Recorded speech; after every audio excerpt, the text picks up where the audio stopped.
Good morning, Stats fans. How we doing on this fine Wednesday morning? Just keeping track of the days. It's a Wednesday morning. Hope things are going well for you and your family. We are getting close to the end of what we need to cover here in statistics. So it's getting close. We'll see how we go the rest of the week here. Today what we're going to do is we're going to talk about testing two means and a hypothesis testing. We've only tested a mean to a specific standard value at this point. We're going to now test a mean of this compared to a mean of that and see if there's a difference between them. A lot of times you'll do some gender comparisons like ACT test scores, the males to females, and they'll compare the means to the males and the females. Or if you look at communities, they'll compare things from one community to another community, or one county to another county, or one state to another state. They'll compare the means of them. So there's ways of being able to compare this mean against this mean if there's a difference between the two means. So we'll deal with some hypothesis testing when comparing two means. What happens with hypothesis testing with two means? You have two means. You have two sample means. So you have two groups. You have two groups that you're trying to compare. What your null and alternate hypothesis would look like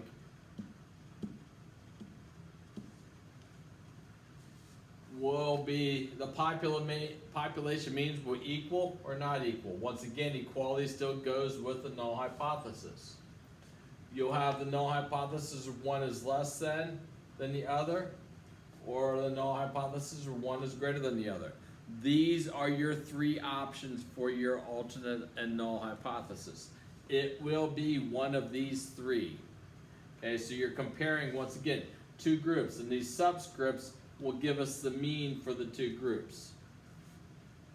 When we have the z-test, and most of the time you'll be dealing with z-tests, we have x bar 1, sample mean 1 minus sample mean 2, and then we have population mean minus population mean 2 over the sigma x1, x2. Now, how do we calculate the sigma x1, x2? Well, how do we calculate that is the sample variance of 1 divided by n1 plus the sample variance of 2 divided by n2. Once again, these are squared quantities here. These are squared quantities. And if you think about how we did our z-test to begin with, we had, let's see, x bar minus mu divided by standard deviation divided by a square root of n. Okay, and that could have also been sigma divided by a square root of n. Well, if we take a look at the sigma divided by square root of n, we could also have written this as the square root of the variance divided by n. But since we're taking the square root of our variance, our properties of algebra allow us to take the square root of the top, which gives us our sigma, but I can't take the square root of the bottom, so I have square root of n on the bottom. So really, this here that we did every time is what we're doing here, but now we can't take the square roots of the tops. And this is our bottom value. And once again, S1 and S2 can replace our sigmas. S1 and S2 can replace the sigmas if we wanted to. Let's take a look at a problem. The mean ACT score for 43 males at a high school is 21.1. Standard deviation of 5. The mean ACT score for the females at the high school was 20.9, standard deviation of 4.7.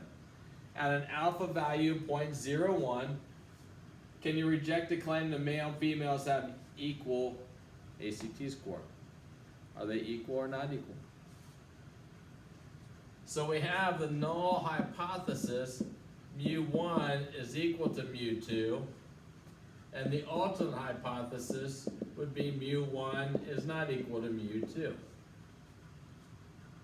Okay, once again, it's going to be one or the other, one of those three up top. Now, when you're doing these problems, what you have to signify is you need to signify your two groups. Okay, you need to signify your two groups.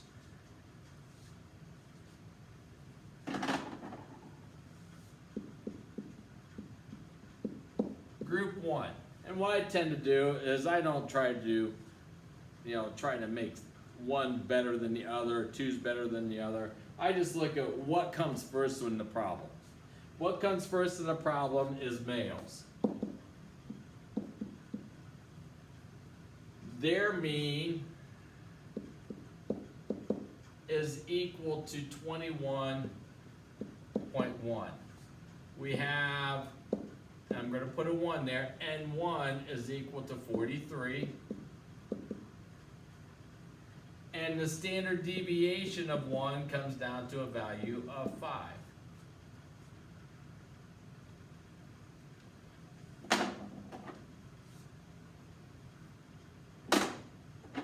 Group 2 is the females.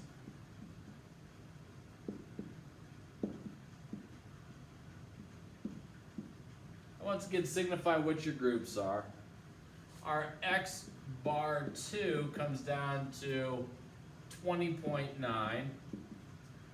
Our sample size 2 comes down to, let's see, we had 56 females. And our standard deviation 2 comes down to a value of 4.7. And we have an alpha value of 0.01. So if we go to our bell-shaped curve, once again, the process that we're going through here is not changing very much. Do we have a one-tail or do we have a two-tail? It is a two-tail because we have equal to, not equal to. So we have a two-tail. So we go to our table and find our critical values. And once again, if I'm going too fast, feel free to hit the pause button. So I can go to my t-table. I have a two-tail test and an alpha value of 0.01. So that's going to drop me all the way down to the bottom, 2.576. Then negative 2.576. Non-critical and critical. Okay, same thing we've been doing before. Now what we have to do is we have to calculate our z-test, which is x, let's see, what do we have here? X bar 1 minus x bar 2 minus mu 1 minus mu 2. And this is over the sigma x1 minus x2.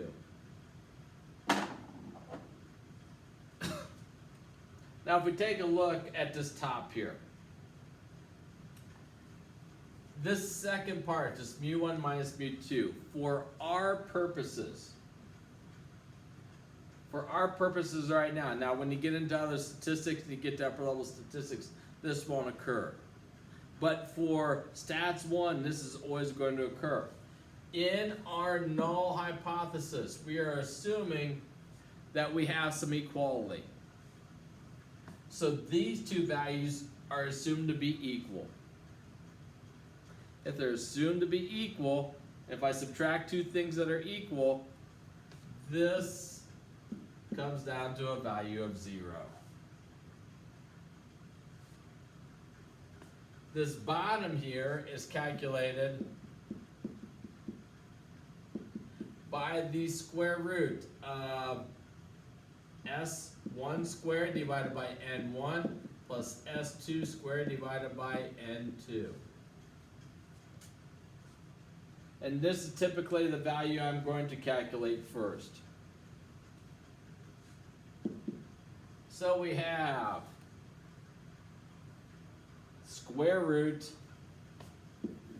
Make sure we are squaring these. We have 5 squared divided by n1, which is 43, plus 4.7 squared divided by 56. So in my calculator,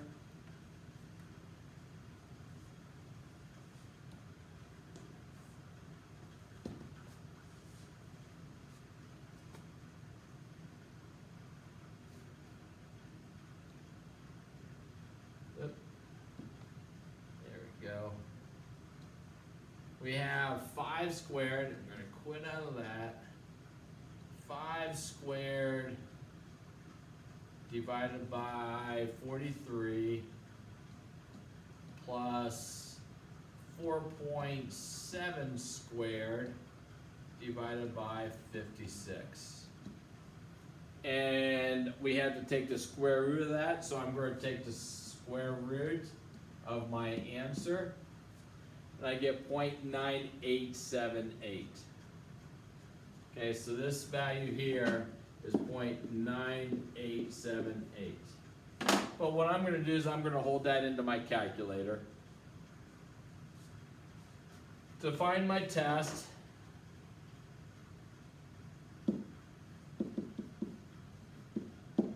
we have x1, 21.1, minus 20.9 minus a 0 divided by this 0.9878. Now the reason why I usually hold that in my calculator is if I take a look, I'm going to take the quantity 21.1 minus 20.9 and my quantity, and then I'm going to divide that by my answer. So I can just pull this value down. And I get 0.202.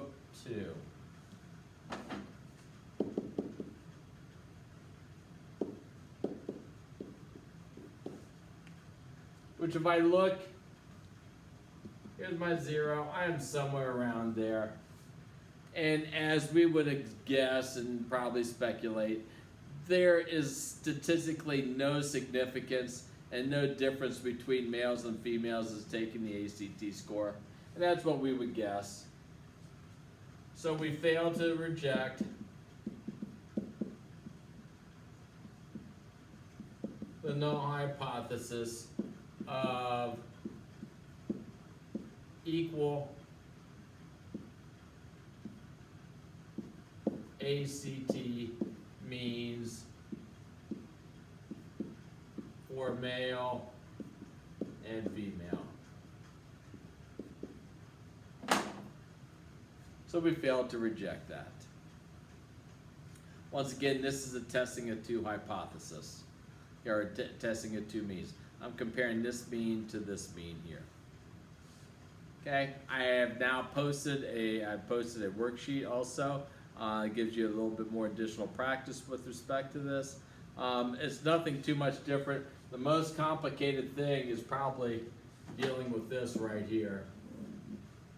Dealing with this, find your value here. This value is mu1 minus mu2 will always go to 0 for us. When you get to more upper level statistics and you start getting some more skewed data and you start dealing with data that's a little bit different, you can't make that assumption then that they're going to be equal and you cancel them out to 0. Other than that, I have nothing else for you. Please do continue to keep up with the work. We're close to being done here, folks. Continue to keep up with the work. You've been doing a good job. Continue to keep up with that work that you've been doing now and doing the job that you need to do to finish out the semester. Other than that, if you have any questions, feel free to ask. Other than that, I miss you guys. Adios. I'm out here. See ya.